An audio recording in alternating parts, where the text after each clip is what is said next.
Okay, 15. Thank you for being here. I'll respect you for being here on time. Thank you so much for being here on time. So, does anybody want to share? We'll take a couple of people. What's one takeaway for you from, well, it doesn't have to be from last week, it could be from the first week too. And how would you sum up last week in a sentence or two? And then we'll talk about this piece of artwork. Well, one thing is that some of the interpretations are not correct. What do you mean, some of the Well, interpretations? for instance, the horn, Okay. pretty obvious. It could mean other things.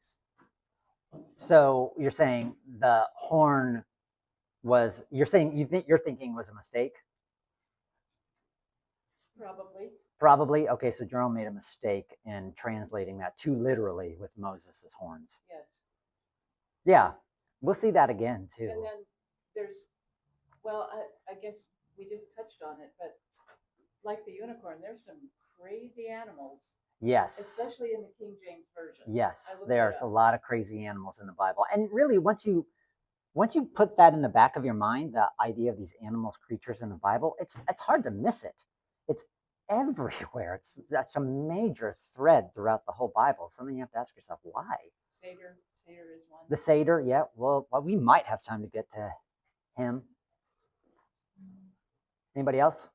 My takeaway is God is a lot smarter than I am. Well, we knew that. Tom says I'm repeating what you guys say for the video. Tom says that God's a lot smarter than him, and we all agree. Anybody want to sum up last week? Could you sum up last week in a sentence or two when we talked about the unicorn? What was significant about the unicorn? Well, to me, it was just amazing that there were all those different names that I really hadn't noticed that I thought are really important. But if they're in the Bible, God must have thought they needed to be there. So there's different names of animals. Is that what you're saying? Yes. Different names of animals that with our modern English versions gloss. I never heard of them. Right. If you're not reading the King James Version, you're not going to see unicorns, which, most people in English don't read the King James anymore. Unicorns were almost always seen as positive. Unicorns were seen as a very positive symbol for the most part, yes. We saw a couple pieces of artwork where the unicorn looked like it was going to stab Jesus on the cross, but that is definitely an outlier. For the most part, it's a very positive symbol, like in this piece of artwork. Most likely by Raphael. Most scholars think it's by Raphael. You can see this is what the artwork looked like in 1899. No unicorn. So I think they took an x-ray of it and they were like, wait a minute, there's something underneath. And so they cleaned it, and you probably can even see from here that they've really damaged it when they did that. They've tried to restore it, but it's got this cute little unicorn. She's got a cute little unicorn in her. Where is that now, that painting? It's I don't know. Where is it hanging now? I don't have it in my notes. You can look it up. Raphael, young woman with unicorn. It'll come right up. It's really popular. Oh, I got to get a pen out so I can write that down.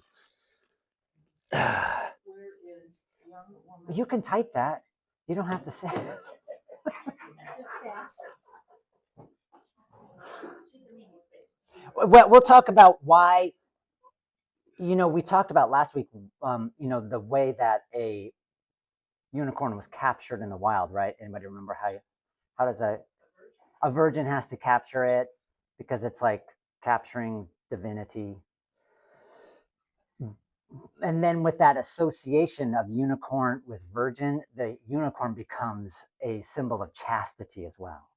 So if you see a woman with a unicorn, it's not always that she's captured this thing. It's also a symbol of, well, she's continuing to be a virgin, and she will be probably her whole life, or at least she is at this moment. Okay, so our goal today, finish unicorns. We're going to look at some more artwork today. Then we get to the basilisk / cockatrice. Related to that is this theme of Christ treading the beasts. Very interesting. And then maybe, I think we'll have time to start digging into Isaiah 13 and 34, and maybe we have time to get to the Seder. So, probably some of the most famous unicorn artwork, especially from medieval time, are what these artworks called the unicorn tapestries. By the way, did you find out where Raphael's? I'm still typing. Okay, still typing. Well, that's taking a while. Yes, ma'am.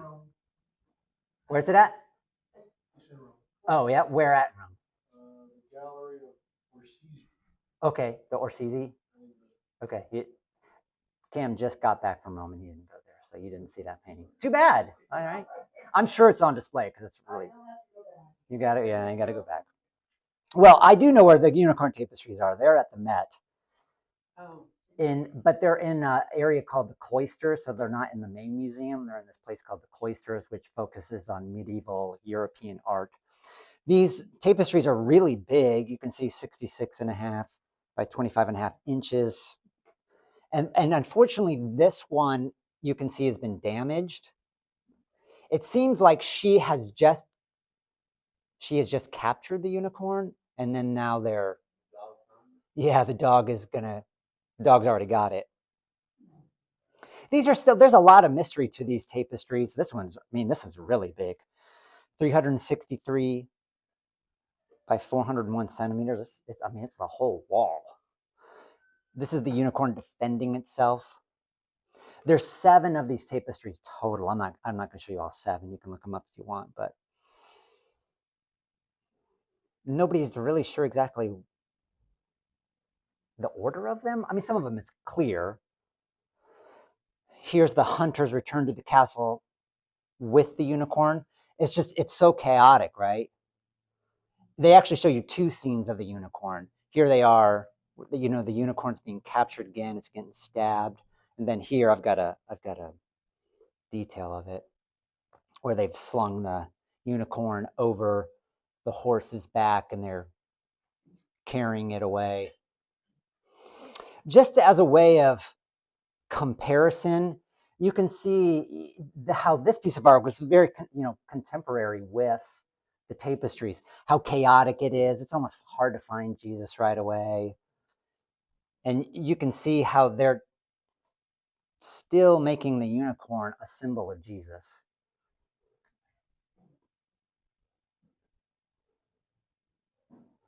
So you can see the comparison here. Complicated. This is probably the most well-known tapestry of the bunch. The unicorn rests in the garden. No one's really sure if it's the last one in the cycle or the first one, or it's just on its own. It's kind of bizarre, right? Because it seems like now the unicorn is okay, but he is still wounded. I'm saying he, maybe it's a she. And it seems like, I don't know, it seems like he could leap over that fence pretty easy. I think a common interpretation is this unicorn is a symbol of Jesus, and he's allowing himself to be captured by humanity. Any questions about that? Does the what? Blood? Oh, I'm sure the blood. Every single little thing in these tapestries. Yeah. Like in fact, there's a whole catalog. This woman wrote a whole book about it. Every single little thing in these tapestries is symbolic. The animals, the flowers, every single thing. So I'm sure that the blood is symbolic. Exactly what? Again, it kind of depends on where does this fall within the 7 tapestries, and or if it's even part of it. Here's man, look at that massive unicorn. Yeah, Clydesdale with the horn. Yeah, and he's, this one's interesting too, because if you look in the background here, you can see little indigenous people, and there's another unicorn there. They're hunting the unicorns. this is 1572. So they saw unicorns as exotic. You know, obviously they didn't live in medieval Europe, but they lived somewhere, you know, probably India or Ethiopia. And so they put these dark-skinned indigenous people with them. And I mean, you can even see they have a little hut up in the tree. I mean, Are you saying unicorns actually existed? people thought unicorns actually existed. It just didn't exist in medieval Europe. They existed out there. Andrew, why is his tail weird? Yeah, right? It looks like it's a snake. Uh-huh. Yeah, no, I'm glad you brought that up. Yeah, the tail is odd. I don't really know. I mean, of course, this guy didn't actually see a unicorn. Check out the feet too. They look like they have like toenails. Yeah. Yeah, yeah. Which we talked about last week, right? Rhinoceros, unicorn were mixed up. Yeah, Eli. That's something I've heard, that those features specifically are rhinoceros. Mm. And do they make sense with the toes, So the detail? yeah, so that would make sense that Eli saying the tail and the feet are because of the confusion between a rhino and a unicorn. That would make sense. I think Marco Polo actually talks about Marco, yeah. Rhinoceros, like, this is nothing like what this really Yeah, Marco Polo has, and many travelers, they come back and they write about their travels, and then people read it and they make up fanciful. This guy, he actually was commissioned, it's pretty clear, he was commissioned to do several of these creature paintings. And like he does a leopard and a camel and an elephant. And it's pretty obvious that he's never actually seen any of these things. But somebody wanted these paintings in their home or something like that, and to show off, like, hey, I've encountered all these exotic animals from far away. And yeah. Is it possible that one of the reasons is because as you have multiple people that may claim to have eyewitness accounts of certain animals, they have different descriptions? Yeah, so he's saying, is it possible, is it that there's different descriptions? Yes, there's different descriptions, so the animals get all confused. Case in point, basilisk / cockatrice. That thing, I hope I can explain it to you adequately. I don't know if it's still exactly clear in my mind exactly how those two things got mixed up. But yeah, different descriptions lead to different visual representations of them. Here again, the unicorn became a symbol of chastity. This is a painting a little earlier, but going back to the idea of chastity. So here she hasn't captured the unicorn. It's just a symbol of her chastity. It's the Saint Justina, who's an old-time saint of northern Rome, northern Italy, I should say. There's another one. But now you can see, right? I included this one. This one looks a lot more like a unicorn we're used to, doesn't it? We're coming, to the, 1600s here. We can even get to this artist, Gustave Moret. He has some bizarre artworks. He had quite, check out, you should, if you look at him, he's got a lot of biblical scenes that he paints, and they're just like so different from what anybody else does. Again, but you can see that he did a lot of unicorns. Symbol of chastity again, 1885, so we're moving. So you can see, like, it's still a symbol of chastity even in 1885. I don't know about you guys, but it doesn't seem like, I don't think it's really a symbol of that anymore, is it? Like, I don't think of that. It'd be interesting to like figure out, like, why is it not a symbol of that anymore? Yeah, Eli. Yeah, purity, goodness. Yeah. So yeah, that's a good point. So it's more of a symbol of purity and goodness, not so much chastity, because that's not something that's all that valued in our culture anymore. Here's an interesting one. Contemporary artist Damien Hirst, he's still doing artwork. The Dream, 2008. That is an actual animal in formaldehyde. I mean, he made up the unicorn, the horn, but yeah, it's a foal. Yeah, it really is a foal in formaldehyde. And he did this with several other animals. I think his most famous one is the tiger shark, like the actual tiger shark. No, it's a real animal in formaldehyde. It's like it's a big box of formaldehyde. Why wouldn't he have credit for it? Well, because he thought of the idea. Yeah. Why does he get credit for it? Because he's got his name on it. He deems it an art object worthy to be deemed as art. Like Christo took the islands.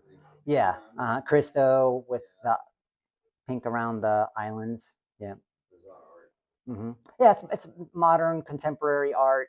We'd have to have a whole nother lecture to talk about why people don't understand modern contemporary art, and that's okay.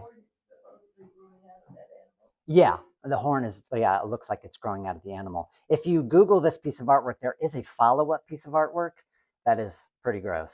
So you can Google Damien Hirst, The Dream, and you can look up the other piece of art. It's the same foal, but it's different. Okay, all right, we're done with the unicorn, right? Okay. I put this in here just to show you, like, unicorns are still, they're still super popular in art and in culture, of course. Kids' books galore. Okay, cockatrices and basilisks. Isaiah chapter 11. The context of Isaiah chapter 11 is important. It's Jesse's root brings Eden restoration.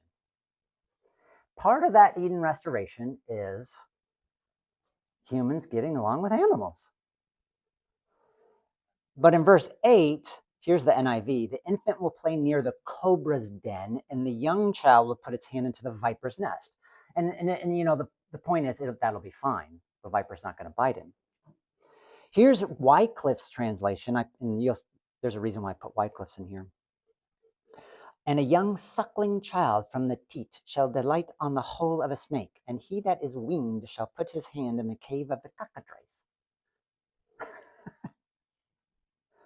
The Oxford English Dictionary says this is the first time that cockatrice enters into the English language. This is 1380s. So, I mean, Wycliffe's translation was way before King James was published. King James is 1611. Nets, right? Remember, this is the translation from the Septuagint. And the young child shall put its hand over the hole of asps and on the layer of the offspring of asps. And then DRA translation from Latin to English. And the suckling child shall play on the hole of the asp, and the weaned child shall thrust his hand into the den of the basilisk. So now it's a basilisk. And so already you can see there's going to be some confusion between basilisk and cockatrice. Cockatrice comes up a lot more than you think in the Bible. We're not going to go through every verse because it's not like the unicorn. Like the unicorn, there seemed to be this network of verses that the Septuagint translators were connecting with the unicorn. It doesn't seem to be the case with the basilisk / cockatrice. Isaiah 59.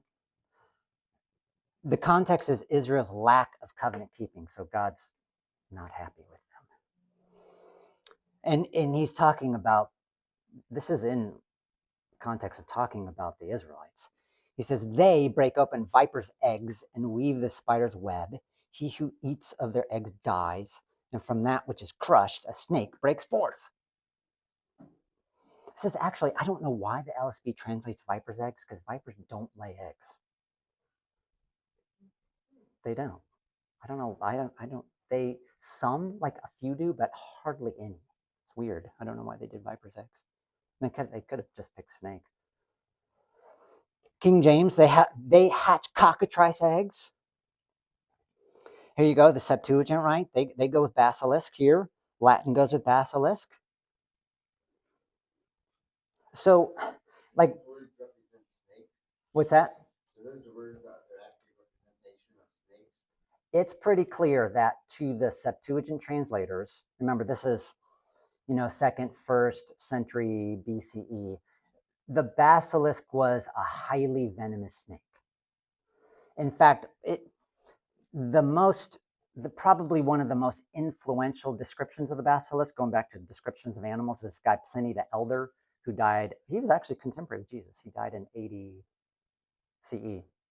He has this long description of the basilisk, and part of the description, he says, this guy on a horse with a spear stabs the basilisk. The basilisk is so venomous that the venom went through the spear into the man, killing him and the horse. Like, okay. Can I read this, Andrew? Yes, what do you This is want? From the dictionary. Okay, dictionary, this is a definition of what? Cockatrice. Okay, Cockatrice. here's which dictionary? American something, dictionary.com. Okay, dictionary.com. Here's the definition of a legendary cockatrice. monster with a deadly glance, supposedly hatched by a serpent from the eggs of a rooster. Yes. So, And, just a little more, honey. Yeah. And commonly represented with the head, legs, and wings of a rooster and the body and tail of a serpent. That's true. And the rooster laid the egg. Yeah, so you can see its winding tail there. I mean, this is old, 1175, 1200. I mean, this is really old. It's a capital. The part of Column. a column. Thank you. Yes, the top of a column. It's called a capital, and so I don't think anybody exactly knows what it was on. Probably Northern Italian, but you can see it says basilisk right there. Yeah. What's that? Yeah, just in case there's any confusion, that's a basilisk, right? No, and it's a pretty common motif in arches and churches. This is an arch with beasts. This is at the Met too. It's really beautiful. Like, so every single one of these is a different creature, and they're all mythological creatures. At least they're mythological to us, right? I think that's an important point to make is that we see animals, we have two categories, right? Zoological, real animals, and mythological animals, not real. Those were not categories for ancient Hebrews. Those were not really categories for ancient Greeks either. Like I've said this many times, but I'm sure they thought these animals were real. How did they come up with this? How do they come up with this? Yeah, so, well. Drugs, lots of acid. Drugs, yeah, well, maybe. I don't exactly know when the basilisk comes into the vernacular. It definitely seems older than cockatrice. Cockatrice appears at about 1200 in text and art. Basilisk definitely seems to be a lot older. I mean, the basilisk was part of mythology too. But again, I think it's pretty clear from the Septuagint that they saw it just as a highly poisonous snake. It's kind of turned into this other crazy creature. Yeah, Eli. So none of them were stupid or not thinking through, just their worldviews different. Their worldview's totally different, right? We protected the platypus for like 100 years because it's too weird and crazy, but to them, like that's not even weird. Right. This is not weird to them. No. They didn't see it doesn't mean it wasn't real. There's very little people there. Right. Their world is so small. There's hardly any travel going on. I mean, you mostly stay in your own little village for your whole life. Yet they were very open-minded. Yeah, they were. Yeah. Yet they were, in some ways, more open-minded than us. Yeah. Is there a possibility, this may be reaching, but is there a possibility that some of these mythological creatures sort of came to be because certain creatures they gave like certain virtues towards, like serpents, for example? I originally thought that was all a negative connotation. Representing and other animals they may have seen as like more graceful or Yeah. like that. So like the weaving of them together is more of a symbolic Yes. than it is like an actual. The question is, well, the comment is more like the symbolism of these animals. And I think what's really important, I'm glad you brought that up, because an important note to make is that the fact that these animals are in the Bible gives early church fathers the green light to allegorize these animals. They're in the Bible. Why not, right? And of course, it's pretty obvious, right? What do you think the basilisk and cockatrice become a symbol of? Satan, the devil, right? They're evil, they're venomous. We've seen the unicorn already. In fact, I do have a picture. Here's another arch too. Oh, yeah. Oh, good. Okay, so here's a basilisk from a bestiary. These bestiaries were super popular, especially in Europe, England, like 1200, 1300, 1400, 1500. So here's a basilisk, and it's getting attacked by a weasel. And so most of these creatures, because they became so symbolic, they also had a counterbalance to them. They had some kind of creature that could destroy them. And in the case of the basilisk, it's a weasel. There's a reason for that, because again, going back to Pliny the Elder, one of his first, in his description of this basilisk, he uses a word that is a mammal. I think it's a ichneumon, but it's some kind of like mongoose animal. And he says it darts into a crocodile's mouth, eats its innards, and then darts back out. And that mammal, in another guy's writing, as he's trying to explain more clearly what Pliny the Elder is saying about this animal, he unfortunately uses the wrong word, which makes it sound like it's a water snake. So now this mammal that is able to dart into the mouth of crocodiles now becomes a water snake, which actually makes a lot more sense, right? So there's this confusion with the basilisk, cockatrice, and then this weasel mongoose kind of animal. And they say, oh yeah, the weasel, it can attack the basilisk and kill it. Yeah.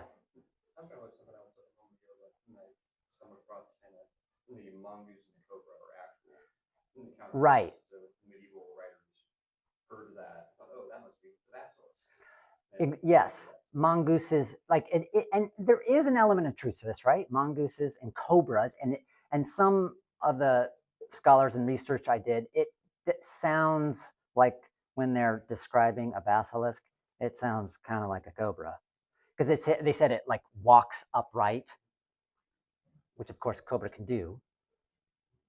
So there is an element of truth to this. It's just so strange, right? Like the weasel in medieval times was this, going back to symbolism, like it was this positive symbol. But that's not really true today, is it? No, like a weasel is like, it's definitely a negative symbol. So again, it'd be so curious to find out why that has happened.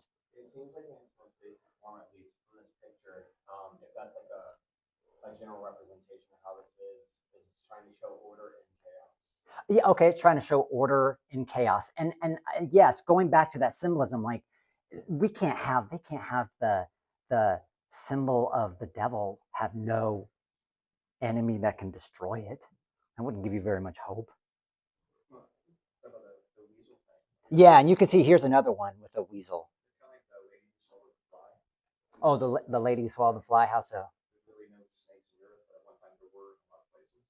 Not all over, but certain places. So what would you rather have in your yard, your kids, the weasel or the cobra? Yeah. What was? Yeah. Weasel or something else? Okay, so Eli's saying like, would you rather have what would you rather have in your yard, a weasel or a cobra? Yeah, I'd rather have a weasel. But once the cobra's gone, you want the weasel. Yeah, right. Once the cobras are all gone, yeah, you don't want any weasels in either. Yeah. So maybe that's why the weasel became a negative thing. Eli, what's that lady? I know the lady who swallowed the fly. I don't know why she swallowed the fly. She swallows the one thing, it kind of solves the problem. Now she has a bigger problem. She swallows another thing. Okay. Now she has another problem. Yeah, so yeah, like the problem just keeps getting, like the problem just keeps perpetuating itself. You get the cobra, you get weasel. Cobra's gone, but now you get weasel. Right, right. Now you got weasels.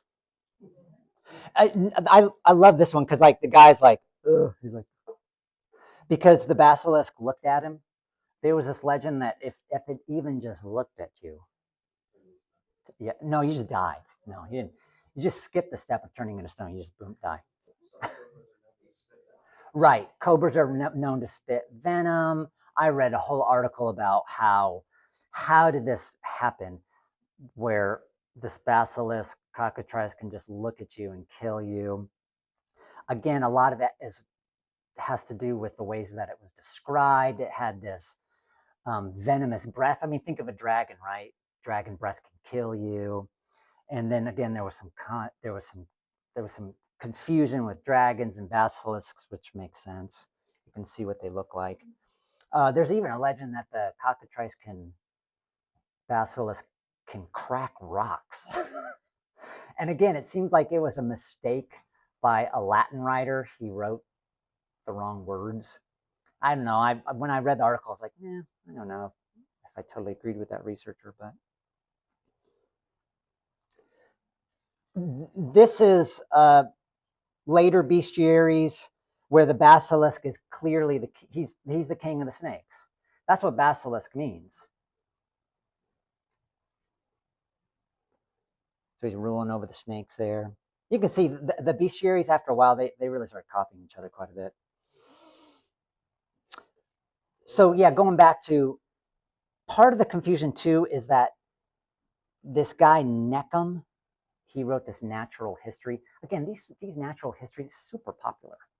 These bestiaries, and he says it's the result of a toad incubating, and in some descriptions, a 7 to 8 year old egg.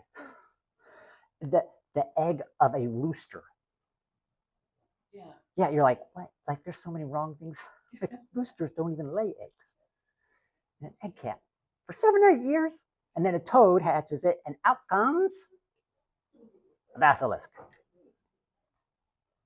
So again, like you can see why. No, okay, so now you got this rooster, you got the basilisk, and then the rooster becomes a cockatrice. There was another legend too that the basilisk, it just died if it heard a cock crowing. So there's all these associations with roosters, basilisks. You can see how the visuals and the textual evidence shifts it to a cockatrice. Again, I don't think all the articles I read, it didn't seem like anybody really knew exactly what happened. Yeah, Eli? Back to the rooster laying egg. And this is a common thing across all mythologies, is that more unnatural, the more taboo things are involved, the worse, the more evil it is. Yeah, so the more, Eli's saying, the more unnatural something is, the more taboo it is, right? And of course, it's unnatural. Or even doing taboo things, something can create unnatural things. Yeah. So an unnatural process leads to an unnatural animal. That's a good point. Good. Yeah. Is there any symbolism of just a rooster? Like just a rooster? Oh, is there any symbol of him just a rooster? I don't know. I'll have to look that up. Just a rooster symbol. Yeah. So I'm glad you brought that up, because a lot of these bestiaries, they just mix up regular animals with what we think as mythological animals. And so it seems like from that evidence alone, they thought, well, some of these, no problem. They exist. Maybe everybody knows this, but what is a bestiary? A bestiary that's a good question. What is a bestiary? It's, more like an encyclopedia than a dictionary. Highly illustrated as they went along. They got them more and more illustrated. Some of them are like high-end bestiaries. Some of them are probably more for less A collection of moralized fables. moralized fables. Yes. Especially as written in the Middle Ages about actual or mythical animals. So it's a collection of all these. It's a collection of animals, mythological or zoological, and their symbolism. Yes. Yes, Annie. Is there any artwork of Noah's Ark With any of these weird animals. Oh, is there any artworks with any of these weird? There's definitely artworks. I don't have any on here. We could look at some next week. But yeah, unicorns for sure. Yeah. Noah's Ark. Have you ever seen Fantasia, the second version of it? No, no one's ever seen the second version. It's not as good as the first one, of course. But there's this, they have the Noah's Ark, and Donald Duck is Noah, I guess. You know, it's all to music. I forget what song it is, some classical piece. And as all the animals are going into the ark, the unicorn, and there's another animal too, but it's definitely the unicorn. They're up on a mountain. They're like, laughing because they didn't go into Noah's Ark. Yeah, yeah. So they got wiped out at the flood. Yeah, but they're definitely unicorn. I'll look into other Noah's Ark representations. Yeah, Eli. Like medieval times, they're even like duality. Like there has to be like a land sea version of everything, or there's a good and a bad version of everything. But is there anything like that? Like a lot of plants don't breed directly. Do they believe animals also the same thing? Like certain fruits, you can't just they're not true to seed, you have to always hybridize. Say that again. I'm not sure if I. I know like in medieval times they had to believe like if you had a cat on land, you have to have a catfish. Oh, okay. So the dualism of land versus water. Like agriculture, so like some trees don't. Yeah. So did they do that with agriculture? I don't know. I didn't really look into agriculture, but I know a lot of these bestiaries were later bound with like herbal bestiaries. Not, well, not herbal bestiaries because there's no beasts in them, but like herbal, and it would talk about the symbolism of the plants too. So they definitely saw the plants also as symbolic, but I didn't really look into that too much because. So that kind of brings up a good point. Is the basilisk, is it only a land snake or is it a water snake? Is it only a land snake or what? Everything I read seems to indicate that it's a land. Although, again, you go back to Pliny the Elder's description, and he's talking about this water snake going into. Well, he didn't say that, but then it was misinterpreted as this water snake going into a crocodile. But every representation I've seen, and most of the descriptions have it on land. I don't know if there's any water. To Eli's point, that where the rooster itself would be land, if the snake could also be water, and water is also a symbol. Oh, okay. So yeah, that would have that land-water duality, where the weasel is land, basilisk is water. I would think King of the Snakes can probably do everything that every other snake can do. Yeah, King of the Snakes. Yeah, yeah. So he probably can. Get some snakes that could swim, and the basilisk couldn't, then that would be different. Well, we'll see with the satyr that there was a legend that it couldn't swim, so its nymphs try to draw it into water so it drowns. Talking about plants, just to the left, it almost looks like balloons or something, but it obviously has a trunk. Yeah, I mean, we're looking at it on a TV screen. These are small. These are all just little details, and there's text all around them. So they're not huge. So a lot of them are not super detailed. I mean, they're just part of a page. Which, the page is, I actually kind of thought those were either waves or mushrooms. These? Well, the one that it's standing on kind of looks like a wave. Oh, it's standing on a wave. So, and then the picture on the left side, where it's just blue, kind of like waves or water. Yeah, it definitely does look like it's. Maybe that or it's just a stone. Looks like water or stone or something. Yeah, it looks like it's. He looks like he's got a little claws or something on something. The same person must have done both. Probably not the same person. It's just that they copied each other a lot. So there's 3 snakes. Yeah, and the first 2 are twined together. Yeah, but there's definitely some differences. Like that one's got that weird long ear there. That one doesn't. That one looks more like a snake. But they definitely copied one another. Yeah. I don't know if this will tie in, but I guess I tried to simplify things in my mind. So going back Okay. And he said, "Cursed are you above all livestock, you will crawl on your belly." Uh-huh. So to me, that immediately caused the serpent to always have no legs. You have to crawl on your Okay, so So Joanne, how can a basilisk be a snake if it walks on feet? okay, so Joanne's asking, going back to Genesis 3, that it says it's cast to the serpent there is cast to the earth, which sometimes is interpreted as losing its feet. I don't think that that's what the message of that, I don't think that's what the curse was. I think it's more of a, you'll be cast down. And when we get into, maybe we might have time today, when we get into talking about that kind of metaphorical language of being cast down, we'll see that occur in Isaiah 14, and we'll see that Jesus says something very similar too, of something of a evil being cast down. So I would say first and foremost, I don't think it's that the snake lost its legs there. I think it's no.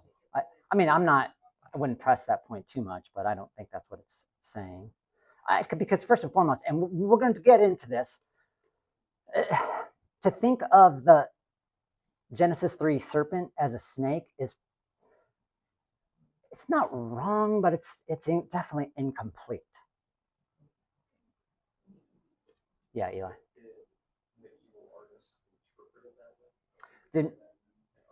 Did medieval artists did medieval artists interpret the serpent as losing its legs? I don't know. I don't think so, but I don't.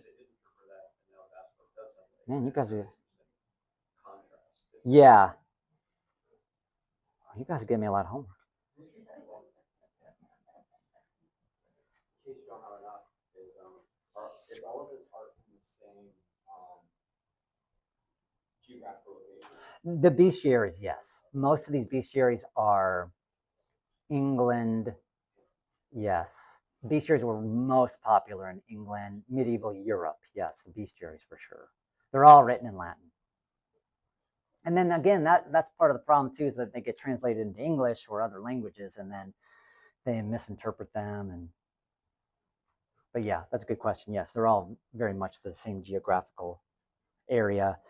Basilisks, cockatrices, they even became a part of heraldry. So like coat of arms and banners for armies often have a basilisk on it. This one is for the so-called second king of Rome, Numa Pompilius, who lived like 9th century, supposedly. But this is from 1483, so way later. So was his coat of arms really a basilisk? Probably not. This is my favorite picture of a cockatrice right here. That's my favorite one. You can see how it's going back to the bestiaries, you can see how they've developed. The ones we were looking at were 13th, 14th centuries. Now we're getting into to 1500. So much more detailed. Check out all these other crazy, like there's a unicorn, but then right next to it is a camel. So like they just mix them up, like a camel's real, but unicorn probably not. Cockatrice no way. Kind of reminds me of Alice in Wonderland, especially the newer versions with White Queen and all the various beasts. Like there's normal cat, there's a cat. Okay, yeah, it's like Alice in Wonderland. Yeah, real and mythological all mixed up.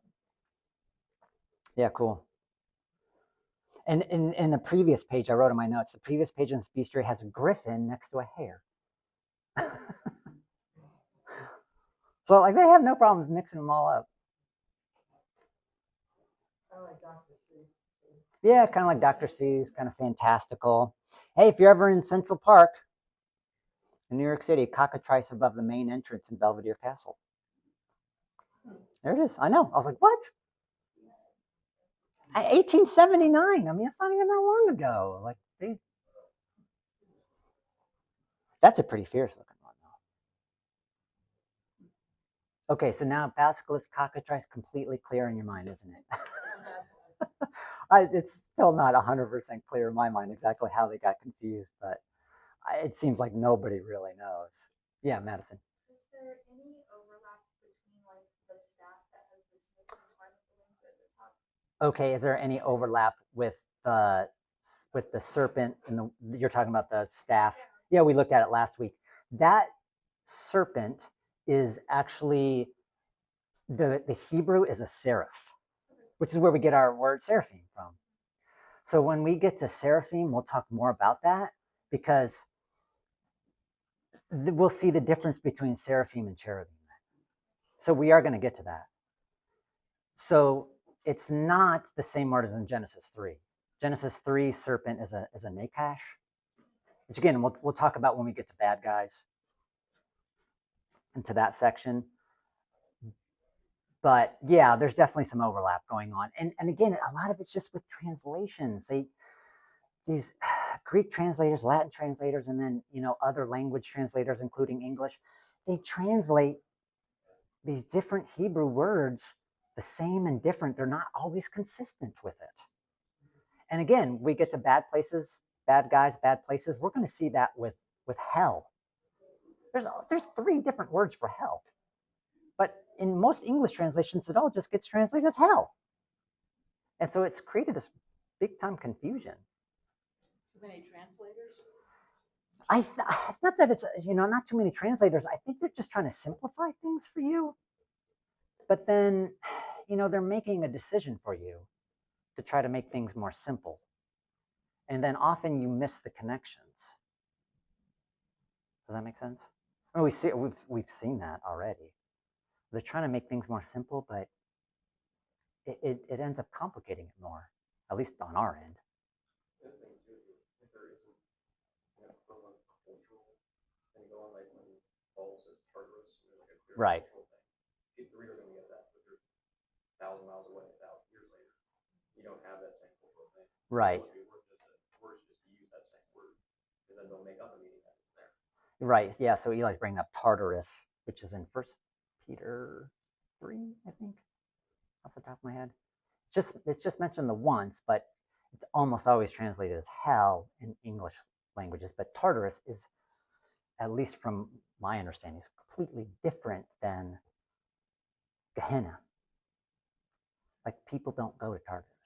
We'll talk again. We'll get to there when we get to bad guys and bad places. But there is a lot of overlap with this because a lot of these things they're bad. So related to the basilisk, and this is why I put it here, is Christ treading on the beasts. This is an ivory piece of artwork from early 9th century, so it's old. Psalm 91 in English, right? But 90 in the Septuagint in the Latin. Psalm 91 verse 13. You can look at Psalm 91 if you want. It's not very long. I think it's only like 14 verses or so. But specifically verse 13, the Latin has it as the basilisk there. But you will tread upon the fierce lion and cobra. And so you'll see it's got these 4 animals in 91 verse 13. A lion, a cobra. Well, it depends on how it's translated. But there's usually 4 little creatures under Jesus's feet. And in this case, you can see it definitely looks like there it is. Looks like a little, that's the snake. That's the lion. That's probably the cockatrice, and that's maybe the basilisk. Yeah, it sort of looks like a rooster. Yeah. One on the lower right. I mean, the identification of these animals kind of depends on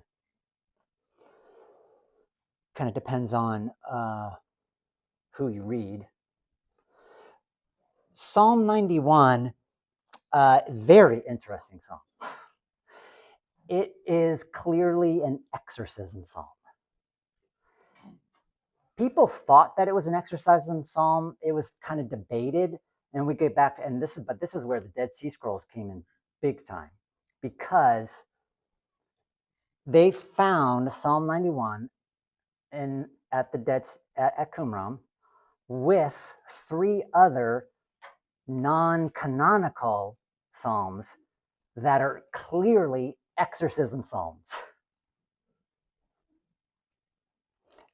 And, oh, let's, just in case, right, you don't think it has something to do with evil powers, this is the psalm that Satan quotes.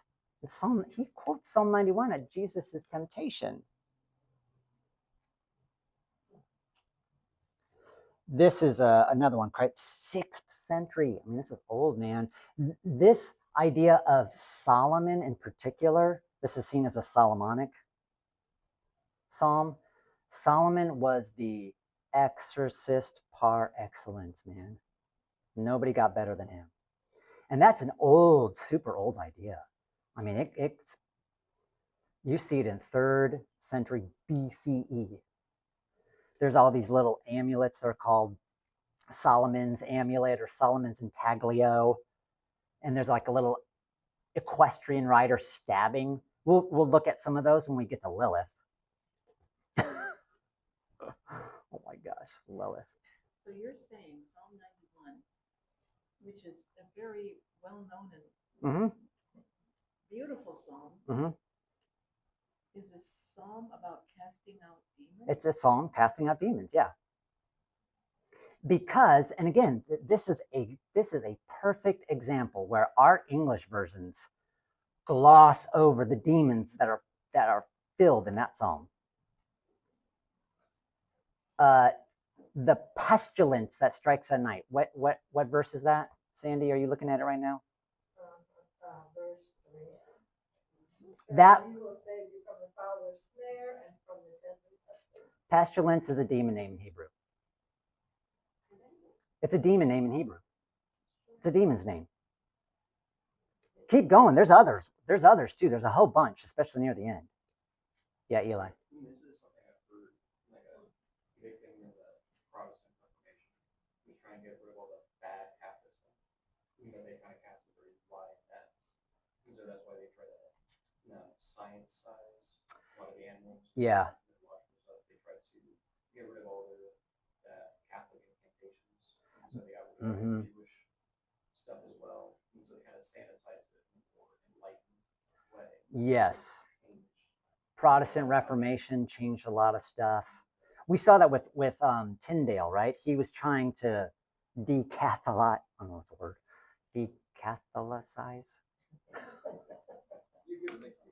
Yeah, okay, decatholicize. That's it. Decatholicize, yeah. Decatholicize some of the language in there. And so, yeah, and I mean, we can't be too hard on them. Of course they were trying to do that.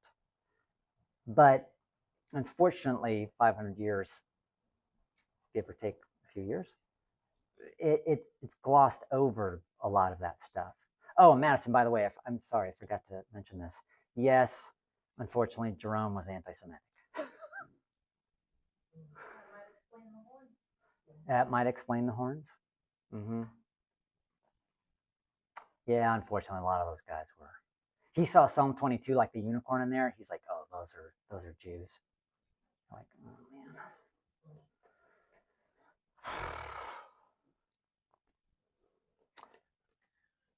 Christ treading the beast. Look at this beautiful book cover.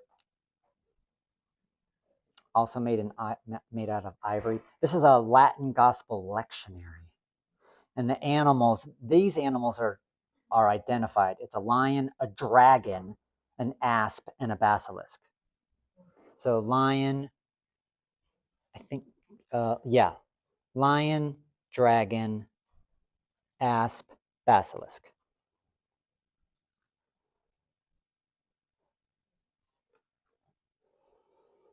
Here's another one too. Christ treading the beasts. This one, I love his little curly Q tail. He didn't have room for all four. He just put two. Back to the previous one, you could look at that. Oh, I know. All the stuff that's going on there. I think these are scenes from Jesus's life. I think I'd have, yeah. Looks like a boat. Yeah, maybe when he calmed the storm, which would totally make sense with this main scene of him treading the beasts. Yeah, Madison? Is there a lot of overlap between dragon basilisks, cockatrice? Yes, we're going to get to the dragon next week. Oh, man.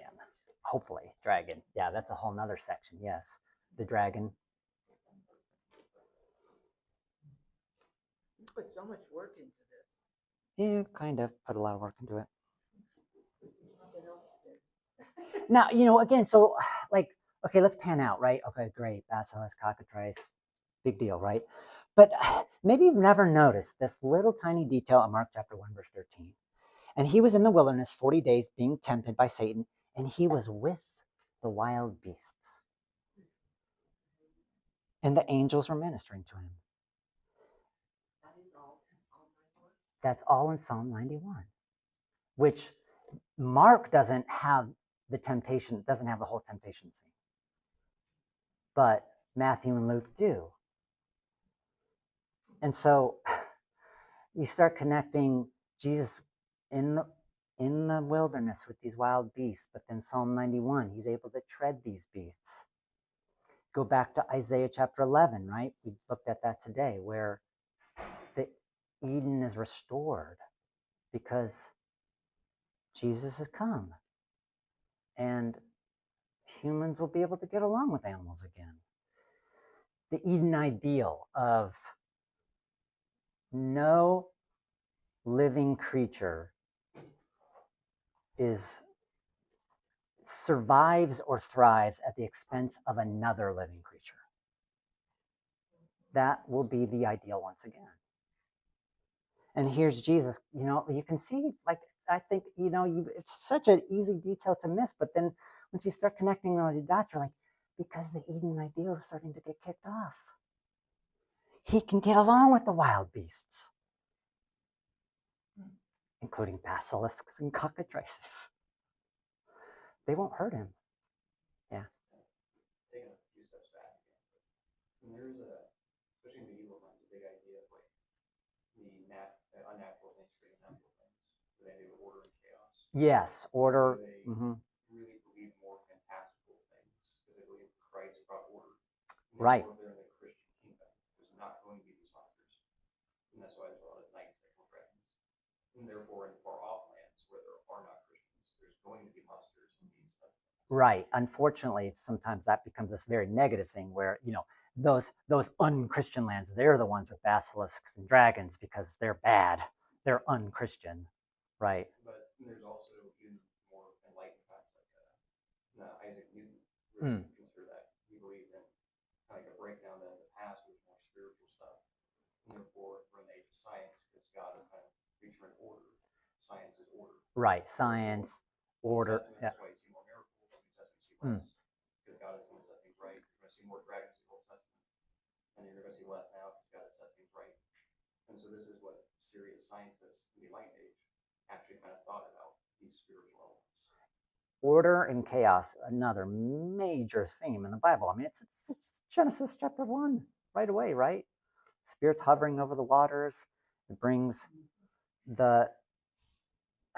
brings life and order from the tohu vavohu, the formless and voidless space. We'll see that. In fact, if you really dig into it, Sandy, this might be some good homework for you. Those words tohu vavohu, usually they're translated in Genesis 1-2 as form and void or formless. If you look up where those other words come up, it's always like in this like wasted area. And like we've seen, and we'll see next week because we're not going to have time to get to it today, but as we get to Isaiah 13:21 and Isaiah 34, these descriptions of wastelands, those words will come up again. Tohu, the tohu. Very rarely do they come together again, like that tohu vavohu, but they will appear separately or kind of apart in the same passage. But yes, order, chaos, right? And part of setting everything right is getting along with the animals again. I want to go back a second to. Sure. Okay, this is an explanation of Mark chapter 4. An explanation of Mark? Mark chapter 1? 4, no, Or Mark chapter 4? It's just an explanation of verses 6 and 7, where Jesus is tempted. Here it says the devil. Satan uses a verse from Psalm 91 to suggest Jesus could. You mean Matthew chapter 4, right? Oh, yeah. Yes. What did I say? I think you said Mark, but yes, Matthew chapter 4. Satan uses a verse from Psalm 91 to suggest Jesus could trust God to save him from the fall. Jesus responds and rejects this idea by citing Deuteronomy 6:16. Yeah, he keeps quoting. Testing God by demanding miraculous proof of his power. Who's that from? I just Googled Oh, Google. Mark. That's But okay. it does say NIV. It's not wrong. And you know, as we wrap up here, like think about too, like, you know, Jesus is in here in this wilderness with all these wild beasts. Think about all the other Hebrew Bible characters who are with wild beasts. Some of them even, I mean, some of the characters get turned into wild beasts. So, you know, again, like just as you read the Bible, just kind of keep that in the back of your mind and see the relationship between human and animals. By the way, and we're going to watch the video next time. Maybe we'll start that way next time, but I would highly encourage you to listen to the Bible Project's series, their podcast series on the Son of Man. I was so surprised listening to it, how it became a podcast about how animals and humans and Jesus get along. I was like, it just took such a strange turn to me. And this is in reference to Jesus calling himself the Son of Man all the time. It was so fascinating. And I think if you listen to those podcasts, I think there's like 9 of them, and they're all like an hour long, but they're so worth it. You'll see some connections here. But I think we'll watch that Son of Man video next time, just to kind of keep the big ideas at the forefront.